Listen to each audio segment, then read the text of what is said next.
Anyway तो ये Hyundai का भी हाल वैसा ही है आज लिस्टिंग पर। ये है आपका आईपीओ लिक्विड ऑक्सीजन की तरह। अब लिक्विड ऑक्सीजन से मतलब ये है कि कुछ चीजें ऐसी है जो इसको बढ़ने नहीं देगी और कुछ चीजें ऐसी जो इसको घटने नहीं देगी। तो एफआईज और फंड्स इनका फेवरेट स्टॉक रहेगा क्योंकि बड़ा स्टॉक है, एक तरह से मल्टीनेशनल कंपनी इंडिया में लिस्ट हो रही है, तो उनको पसंद आते आता, तो हर एक लेवल पे उनकी थोड़ी खरीदारी रहेगी। ठीक है, उनको पसंद आएगा तो वो ज़्यादा गिरने नहीं देंगे। आज आप देखिए लिस्टिंग के पहले 2 एफआईज की रिपोर्ट भी आएगी, मक्वारी ने रिपोर्ट दे दी है, नोमुरा ने रिपोर्ट दे दी, तो क्यों आई है? लिस्टिंग के ठीक पहले एक सुबह आज रिपोर्ट आई, मतलब नीचे सपोर्ट है हमारा, चिंता मत करो, हम हमारे लोगों को बोल रखे हैं, बढ़िया बात है। अब देश का सबसे बड़ा आईपीओ है, सबके पास पेट भर भर के अलॉटमेंट मिले हैं, जिसको जितना चाहिए, ऑल बायर सेटिस्फाइड।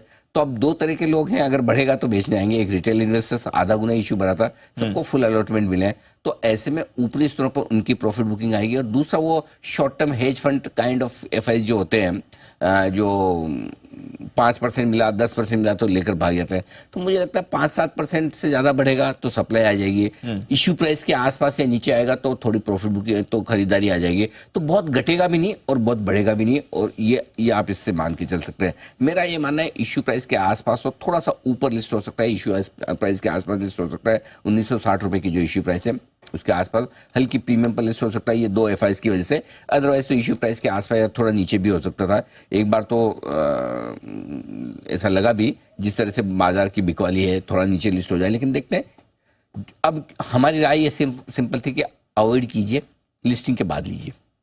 लिस्टिंग के बाद इश्यू प्राइस के नीचे मिलेगा तो हम खरीदारी करने की कोशिश करेंगे।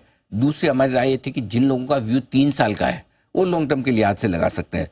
तो अब आप जो रिस्क लेने की कैपेसिटी रखते हैं और 2 से 3 साल के लिए लगा सकते हैं। तो अब दोनों तरह के इन्वेस्टर्स के लिए मैं अपने राय, जो शॉर्ट टर्म इन्वेस्टर्स हैं, जो बोले भाई मैं तो लिस्टिंग पे 1, 2, 3, आप इश्यू प्राइस का स्टॉप लॉस हो 1960, ताकि आपको कैपिटल लॉस ना हो। ठीक है, क्योंकि आप शॉर्ट टर्म में लिस्टिंग के पहले दूसरे दिन एग्जिट करते हो। जो लॉन्ग टर्म इन्वेस्टर्स है वो शांति से बैठे रहे, उन्हें नहीं देखना कि 5% ऊपर हो जाए नीचे हो जाए। रखिए, ये ऐसा स्टॉक है जल्दी से भागेगा नहीं, ऐसा नहीं कि 4-6 महीने में बड़े पैसे कमा के दे देगा, लेकिन 2-3 साल के निवेश के लिए आज से अच्छा स्टॉक है, क्योंकि 2-3 साल में आपको पैसा बनेगा। तो जो एफआईज और जितने इतने फंड जो आए हैं इसमें जो डाल रहे हैं, उनका व्यू 3 साल का है। लेकिन हमारे प्रॉब्लम क्या है, हमारे इन्वेस्टर तो 3 दिन में देखने लग जाएंगे। करेक्ट, 1960 गिर गया तो परेशानी आ जाएगी। हाँ। और जैसे कुणाल जी के बर्थ ईयर के नीचे गया 1960 के, सबको टेंशन हो जाती फिर। तो इसलिए आप अपनी प्रोफाइल के हिसाब से देखें। मेरा ये मानना है इश्यू प्राइस के आसपास हल्की सी प्रीमियम पर लिस्ट हो सकता है।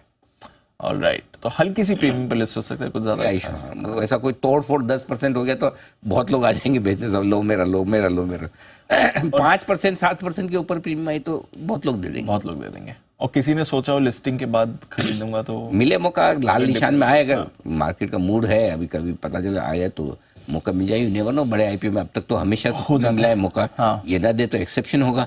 बाकी तो एलआईसी से लेके हर एक आईपीओ में आपको आराम से मौके मिले बाद में। Let's see what happens. Alright, चलिए, ये है आपके लिए आज की बड़ी